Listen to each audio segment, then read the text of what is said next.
कहते हैं ना, प्यार इंसान को पूरी तरीके से बदल देता है, बट कभी कभी आपका वही प्यार आपको अंदर से तोड़ देता है। तो hello guys, daily tales with Manisha में आज आपका स्वागत है।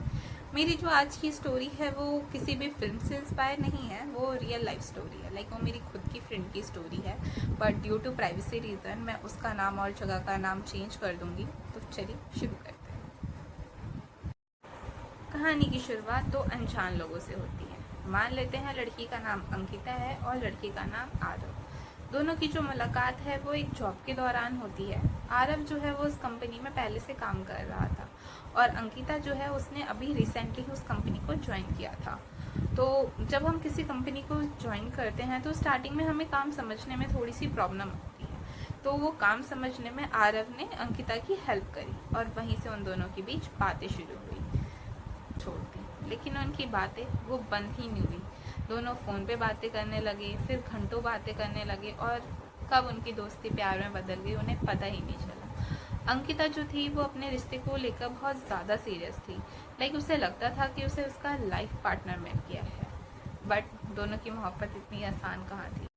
आरव की जो जॉब थी वो ऐसी थी कि उसे छुट्टियां बहुत कम मिलती थी। उसे लाइक संडे को भी काम करना पड़ता था। और सेम अपोजिट अंकिता की जो फैमिली थी वो बहुत ज़्यादा स्ट्रिक्ट थी। उसे बार बार बाहर जाने की परमिशन नहीं थी।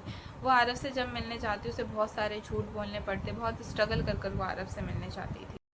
कुछ समय बाद अंकिता ने भी जॉब करना स्टार्ट कर दिया और दोनों ही अपनी रिस्पॉन्सिबिलिटी में बिजी हो गए और दोनों की जो मुलाकातें हैं वो भी कम हो गई और दोनों के बीच बातें भी अब बहुत कम होने लग गई थी। लेकिन अंकिता का प्यार आरव के लिए कम ही नहीं हुआ। वो छोटी छोटी बात पे सिर्फ आरव का साथ चाहती थी। समय के साथ दोनों के बीच बहस होने लगी और बहस की सिर्फ एक ही वजह थी, समय की कमी।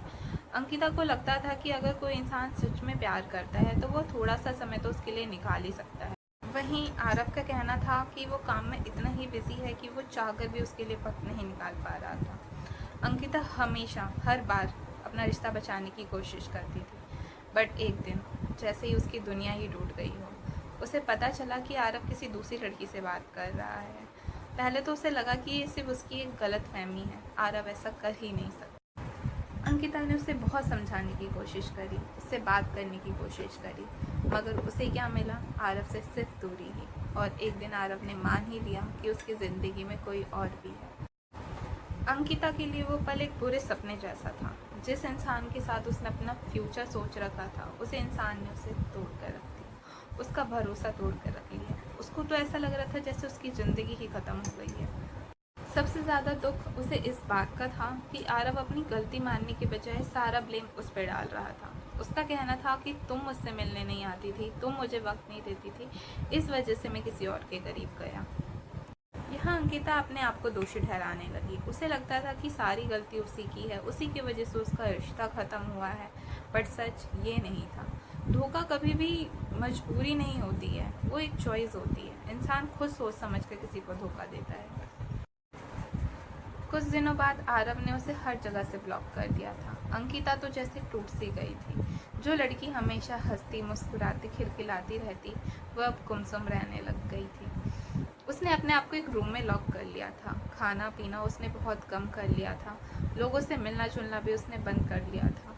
उसके लिए तो उसकी ज़िंदगी जैसे रुक सी गई। लेकिन वक्त वो किसी के लिए नहीं रुकता। धीरे धीरे अंकिता ने खुद को संभाला और उसे समझ में आया कि जो इंसान आपका सच में होता है ना, वो आपको खोने के बहाने नहीं ढूंढता, वो आपके साथ रहने के बहाने ढूंढता है। वो आपको हर कंडीशन में सपोर्ट करता है, चाहे आप उससे मिलने जाओ नहीं जाओ, उससे उसे फ़र्क नहीं पड़ता। इस कहानी का मतलब सिर्फ इतना सही है कि अगर कोई इंसान आपको बार बार रुला रहा है, बार बार उसे आपको अपनी वफादारी साबित करनी पड़ रही है और अपनी गलतियों का ब्लेम भी वो आपके ऊपर डाल रहा है, तो वो शायद प्यार नहीं है, वो सिर्फ एक अटैचमेंट है। याद रखिए, प्यार कभी भी आपको छोड़ने के बहाने नहीं ढूंढता, वो आपको साथ रहने के बहाने ढूंढता है, वो आपको खुश रहने के बहाने ढूंढता है। अगर ये कहानी आपको अच्छी लगी तो प्लीज़ कमेंट में बताइएगा। और आपको क्या लगता है, अंकिता को इस रिश्ते से पहले ही निकल जाना चाहिए था?